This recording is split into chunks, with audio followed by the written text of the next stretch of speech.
Iran's brutal message, young freedom-fighting protester executed.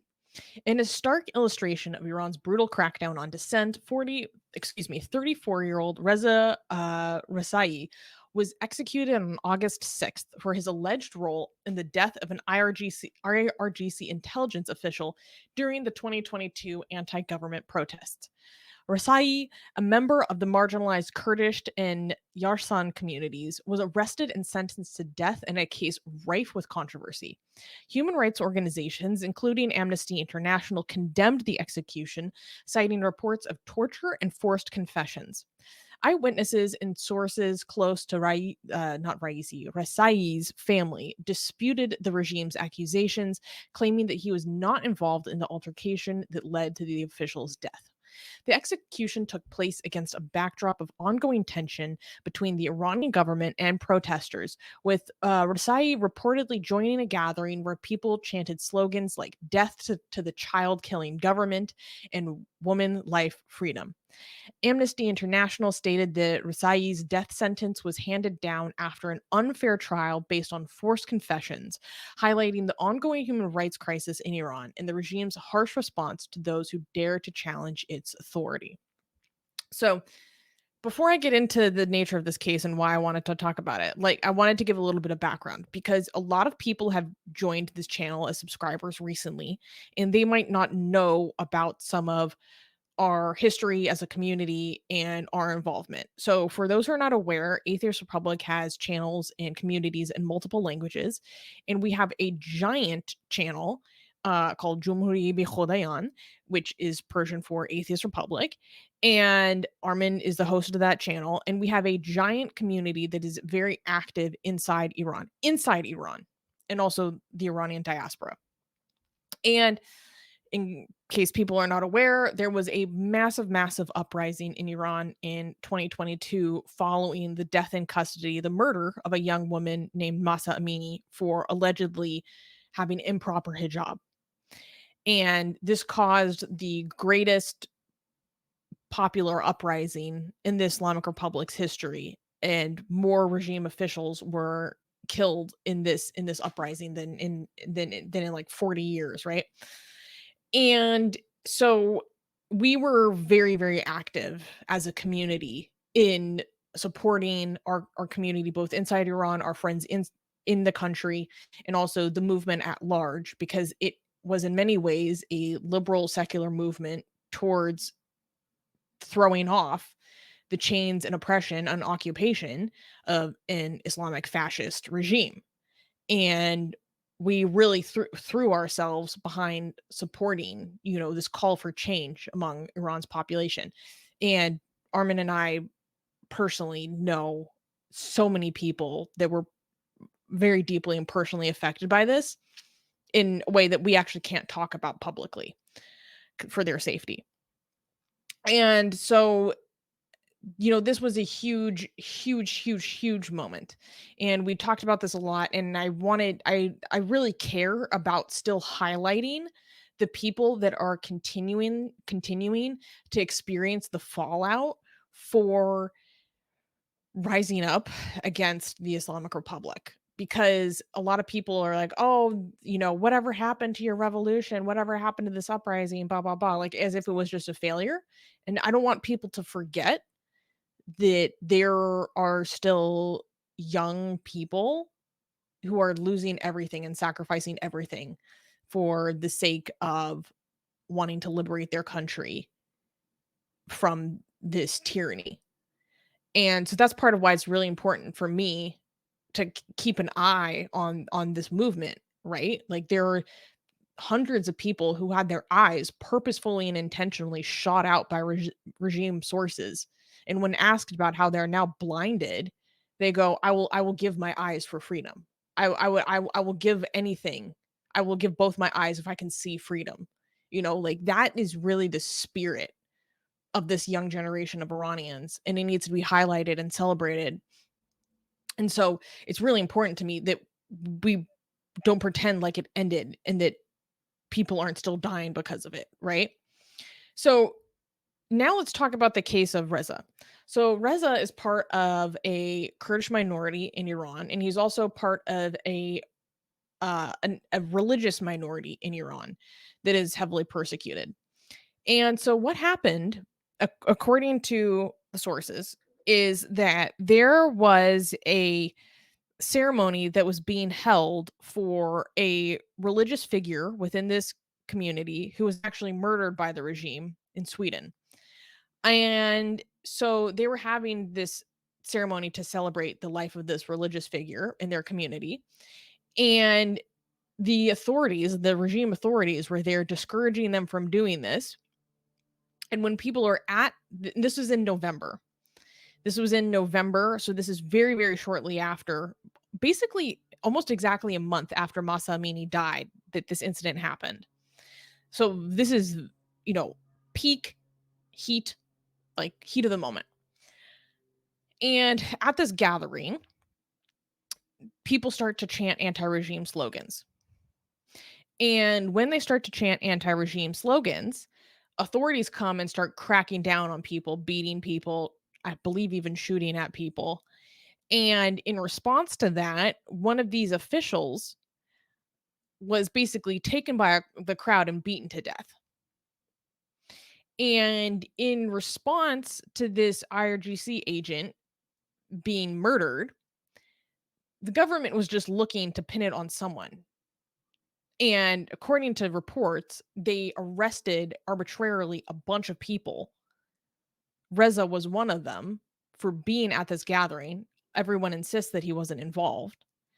And then extracted a confession from him under torture saying that he did do it. And then, had a trial. And there's like, I'm not going to go into the details of how his trial was fraudulent and messed up. But if you want to go read about that, you can.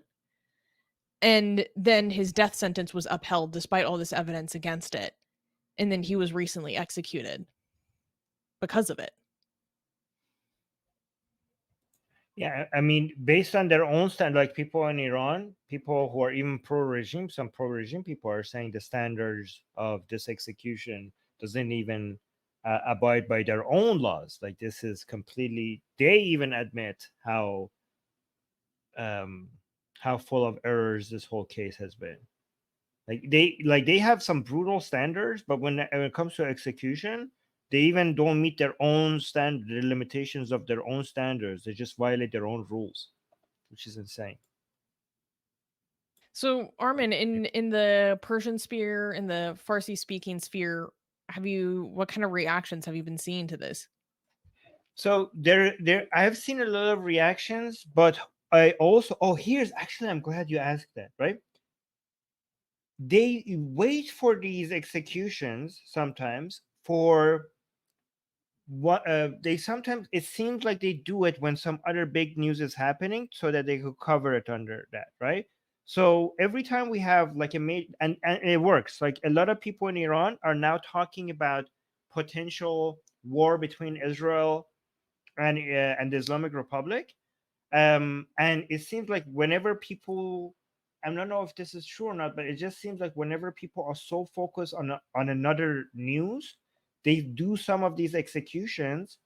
And the reason why they do that is because so that they could give the hardliners, their supporters, what they wanted, but also reduce the backlash from the other side, because so many people are so consumed with other news that this will get less coverage. So the people who are bringing attention to this and talking about it are also reminding people that this is what the Islamic Republic of Iran does. Every time there's some major news, some people get executed so that they could bury that news under that. Does that make sense?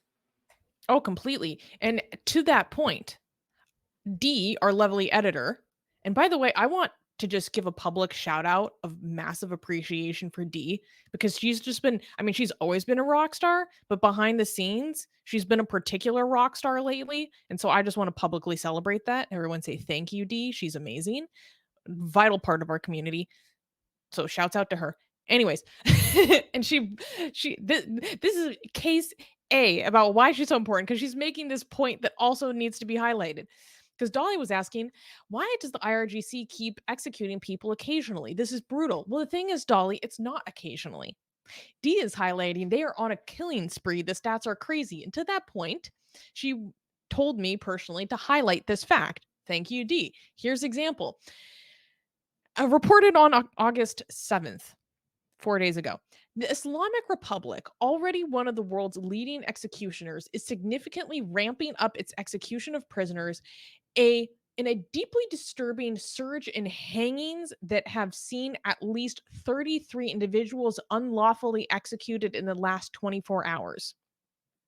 Within the past week, the Islamic Republic executed 33 people within the span of 24 hours. So if you look at the statistics, it's not just political prisoners, let's be clear. These are a lot of people that are convicted for drug offenses, for example. Um they are going on a shocking ramping up of domestic executions. And we have seen a stark rise in the execution rate of Iran over the past 4 years. Now, a lot of people will talk about the easing up of the maximum pressure strategy from the US as potentially an element that incentivized that behavior. But people need to understand that this is actually like they are going on a killing spree. And to Armin's point, partially this is allowed because there are many other things distracting the media. Go let me ahead. let me explain let me explain the strategy to you. Okay, so a lot of the executions have picked up, like Dee said, so dramatically. Okay, but we don't hear about the executions that much until it gets to one of these political some people who were part of the revolution, part of the massa wave, part of the people who were against the regime. But the reason why a lot of these executions don't get any attention is because they are mostly drug related, and people do not sympathize with drug dealers or people who have been arrested for having drugs and stuff. Like, oh, there's a whole bunch of druggies, drug dealers. You know, they don't. I mean, even people who care, they don't care as much. So, but when so this is why when it comes to somebody like this, but because they know the Iranian people care about this, and there will be a backlash to this, they try to bury this under. They wait for these ones for when there's like some major news happening. They wait for that. But the utility of executing for the Islamic Republic, the utility of killing so many drug dealers is that because the Islamic Republic is looking very weak and pathetic to Iranians, right? Especially because of how Israel just comes and goes and just takes out anything it wants. And because the Islamic Republic is becoming weaker and weaker and cannot provide, it cannot do so, the economy is bad. So it looks pathetically weak. And the Islamic Republic requires a method to show that I have teeth. And a lot of Iranian people keep pointing out that the only group of people that you could overpower is your unarmed civilians. You keep acting like you're strong, but you're pathetically weak in front of the United States, Israel, even your neighbors. Like you're pathetically weak among, but when you try to act strong, you just you're so you just kill your own civilians to show that you're strong, right? So the purpose of killing, executing, because they say it's about law and order, but the executions of drug dealers actually hasn't reduced, has have had no impact. Like there is a lot of analysis and research on this, and drug crime has not been reduced because of the executions.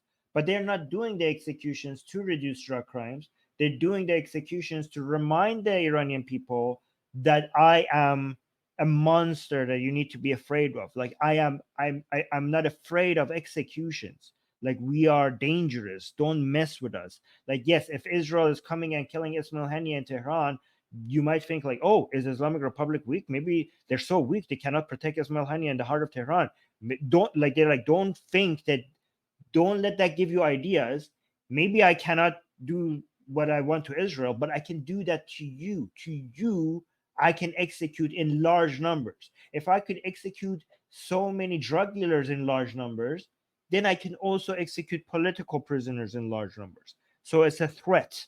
That's why they do it. There's also something that I want to highlight as a case in point. Okay, so here's number one. Okay, this can be tracked Just empirically. can I just add something quickly? Oh yeah, We should care about drug dealers, right? Like drug dealers are criminals, and they should, be punished accordingly. But every criminals have human rights, and human rights means that you should be able to, uh, cruel and unusual punishments, including executions, should not is not something that we should defend criminals from cruel and unusual punishment. They should only get the punishment relative to what actually makes society better and more safe. But like we should be defending even criminals from execution. Like we should care about whether how drug dealers are being treated. So just wanted to add that. But we don't. I mean, even if we say that, we don't actually. Anyways, go on, Susanna. I don't know what to add. yeah. So. Um, basically, if anyone's interested in learning more about this, you can actually track the correlation between US policy of appeasement versus pressure on Iran and the number of executions, which is this dark blue, that happen on an annual basis. And we've seen a huge spike in appeasement, in executions recently. So that just goes to show that our foreign policy towards the Islamic Republic matters. People's lives are on the line, first of all.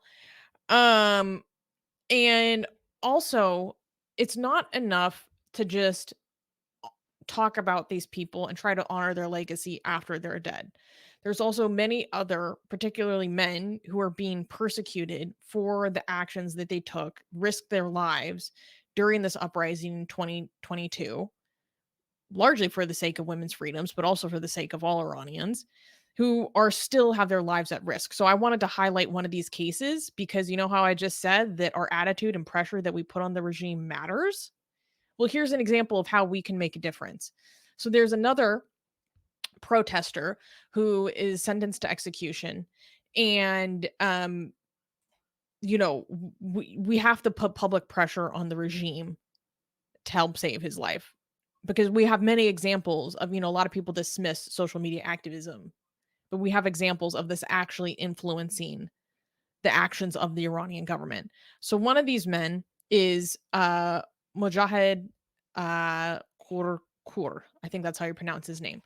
And Cool, cool. basically his backstory is that he is being falsely accused of the murder of this young boy, Kian Pirfalak. If you want to know the story about Kian Pirfalak, it's a very, very important story that really shook Iran extremely deeply. We have covered it many times on this channel. So if you're interested, like look on our channel for the full story on Kian Pirfalak. But because this murder of this young boy shook the country to its core, they're finding other random civilians to hold accountable for that boy's murder. And this is the man who is being falsely blamed for the death of that young boy. So they can try to cover up the fact that it was actually the government that did it. And the families of this young boy are actually coming out and supporting and showing solidarity for this man's family, because they're like, we're witnesses. Like they have stood so strong in rejecting the regime's narrative, even though their family was completely shattered by, They yeah. they saw that the government killed their boy, and even in the car when they were with the officials, they were saying to each other, it was one of us that did the shooting. So it's awful. By the way, with regards to the graph that you show, some people might say, okay, correlation does not mean causation. Yeah, correlation does not always mean causation, but correlation increases the chances of causation, and also correlation negates the causation, the opposite causation. Even if it doesn't prove causation, if somebody is trying to claim the causation from the other side, it would negate that. So just remember that. But yeah, correlation increases the chances of causation. Kenny is Anyways, saying they kill a child and then they pin it on someone else. Yes, that is exactly their modus operandi. that's what they did. That's what they did. Like we have so much evidence for this. Like it's beyond. If you guys follow this in detail, you would see why so many Iranians claim, like whenever the Islamic Republic says something, we have to believe. I mean, I don't say that, but they said like, if the Islamic Republic tells us it's day and there's the sun in the sky, we will be convinced that it must be night. If the Islamic Republic is telling us day, it's day. That, based on their history and how they operated, that's what some people are in Iran are. Do you know who makes the most amazing, gorgeous, and other adjectives that I can't use here on YouTube, blasphemous art ever? We do! And for some reason, we are giving it away for free. Download them now using the link in the description before we change our mind.